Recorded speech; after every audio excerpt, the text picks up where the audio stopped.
दुनिया का एकमात्र ऐसा योद्धा जिसने स्वयं हनुमान जी को हराया था। आखिर कौन था वो शक्तिशाली योद्धा जिसके सामने पवन पुत्र हनुमान जी भी नहीं टिक पाए। नमस्कार दोस्तों, स्वागत है एक बार फिर से हमारे चैनल शिवम सुंदरम पर। आज हम आपको बताएंगे कि कैसे हनुमान जी, जिन्हें कोई हरा नहीं सकता था, वह कैसे एक योगी से युद्ध में हार गए। वीडियो में आगे बढ़ने से पहले हमारे चैनल को सब्सक्राइब करके बेल आइकन को जरूर दबाएं ताकि ऐसी ही ज्ञानवर्धक चीजें हम आप तक पहुंचा सके। दोस्तों, हनुमान चालीसा की एक चौपाई में वर्णन मिलता है, चारों युग प्रताप तुम्हारा, हो ही प्रसिद्धि जगत उजियारा। अर्थात हनुमान जी को चारों युगों में कोई परास्त नहीं कर सकता, ना तो उन्हें युद्ध में कोई हरा सकता है। लेकिन आपको जानकर आश्चर्य होगा, एकमात्र ऐसे योद्धा भी थे जिन्होंने हनुमान जी को हराया था। तो चलिए दोस्तों, जानते आखिर कौन थे वो खास योद्धा। दोस्तों, मत्स्य पुराण और स्कंद पुराण में एक खास कथा का वर्णन मिलता है। कथा के अनुसार जिन योद्धा ने हनुमान जी को हराया था वह कोई योद्धा नहीं बल्कि एक तपस्वी मच्छिंद्रनाथ जी थे। जी हाँ, मच्छिंद्रनाथ जी जो एक बहुत बड़े तपस्वी थे। यह गोरखनाथ जी के गुरु और महान ज्ञानी थे।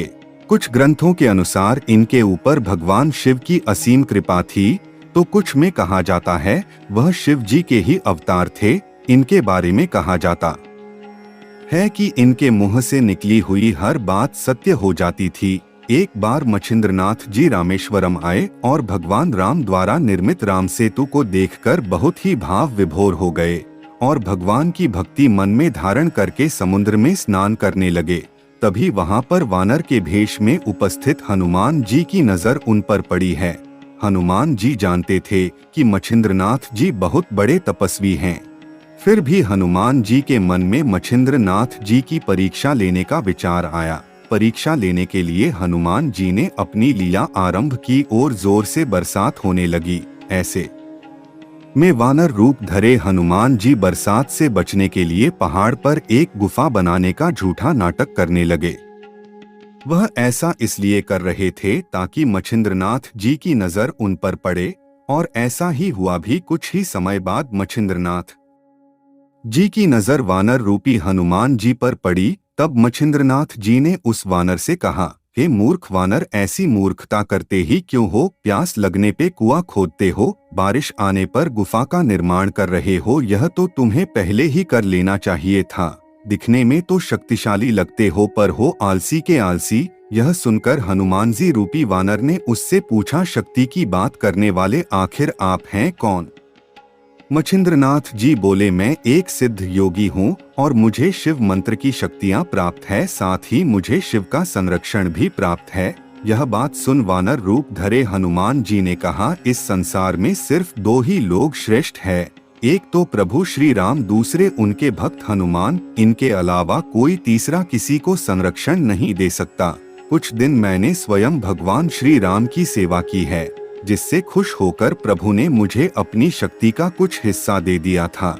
यदि आपके पास इतनी शक्तियां हैं और आप पहुँचे पहुँचे हुए सिद्धि योगी हैं, तो आप मुझे युद्ध में हराकर दिखाइए, तो ही मैं मानूंगा कि आप कोई सिद्ध योगी हैं।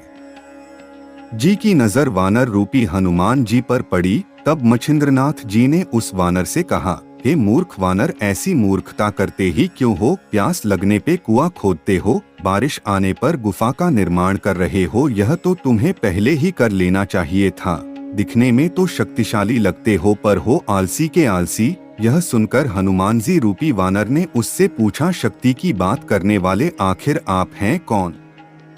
मच्छिंद्रनाथ जी बोले, मैं एक सिद्ध योगी हूँ और मुझे शिव मंत्र की शक्तियाँ प्राप्त है, साथ ही मुझे शिव का संरक्षण भी प्राप्त है। यह बात सुन वानर रूप धरे हनुमान जी ने कहा, इस संसार में सिर्फ दो ही लोग श्रेष्ठ है, एक तो प्रभु श्री राम, दूसरे उनके भक्त हनुमान। इनके अलावा कोई तीसरा किसी को संरक्षण नहीं दे सकता। कुछ दिन मैंने स्वयं भगवान श्री राम की सेवा की है, जिससे खुश होकर प्रभु ने मुझे अपनी शक्ति का कुछ हिस्सा दे दिया था। यदि आपके पास इतनी शक्तियां हैं और आप पहुँचे पहुँचे हुए सिद्धि योगी हैं, तो आप मुझे युद्ध में हराकर दिखाइए, तो ही मैं मानूंगा कि आप कोई सिद्ध योगी है। तभी मच्छिंद्रनाथ जी और हनुमान जी के बीच एक भीषण युद्ध शुरू हुआ, जहां वानर रूप धरे हनुमान जी बड़ी बड़ी पर्वत शिलाओं को उठाकर मच्छिंद्रनाथ जी की तरफ फेंकते, तो मच्छिंद्रनाथ जी उन्हें अपने मंत्रों की शक्ति से हवा में ही रोककर पुनः हनुमान जी पर ही फेंक देते। दोनों के बीच कुछ समय तक युद्ध चलता रहा। यह देख भगवान शिव ने हनुमान जी की शक्तियां ही निश्वर कर दी, लेकिन वहां पर मच्छिंद्रनाथ जी डटकर खड़े रहे। वह अपने मंत्रों की शक्ति से हनुमान जी के हर वार को विफल कर देते। इस महायुद्ध में हनुमान जी की आधी से ज्यादा शक्तियां खत्म हो चुकी थी। हनुमान जी को बड़ा आश्चर्य हो रहा था कि आखिर यह कैसे संभव है। आज तक उन्हें कोई परास्त नहीं कर सका। युद्ध का कोई निष्कर्ष निकलता उससे पहले ही वहां पर पवन देव पधार गए और उन्होंने स्वयं दोनों का युद्ध रुकवाया। साथ ही उन्होंने हनुमान जी से आग्रह किया कि वह मच्छिंद्रनाथ जी से क्षमा मांगे। ऐसे में हनुमान जी ने अपने पिता की बात मानी और मच्छिंद्रनाथ जी से क्षमा मांगी और मच्छिंद्रनाथ जी को अपने वास्तविक स्वरूप में दर्शन दिया। तब मच्छिंद्रनाथ जी ने भावुक होकर कहा, हे महावीर, मेरी और मेरे मंत्रों की लाज रखने के लिए आपका कोटि कोटि धन्यवाद, वरना आपको तीनों लोकों में कौन हरा सकता है। मच्छिंद्रनाथ जी की ऐसी उदारता देख हनुमान जी ने उन्हें गले लगाया और कहा, आप सच्चे शिव भक्त हैं। ऐसी उदारता और निरअहंकारिता सिर्फ आप जैसे शिव भक्त में ही हो सकती है। इस प्रकार युद्ध का अंत हुआ। दोस्तों, अगर आपको हमारे द्वारा दी गई जानकारी पसंद आई हो तो हमारे चैनल को लाइक और सब्सक्राइब अवश्य करें। फिर मिलेंगे एक ऐसी ही रोचक कहानी के साथ। तब तक के लिए नमस्कार।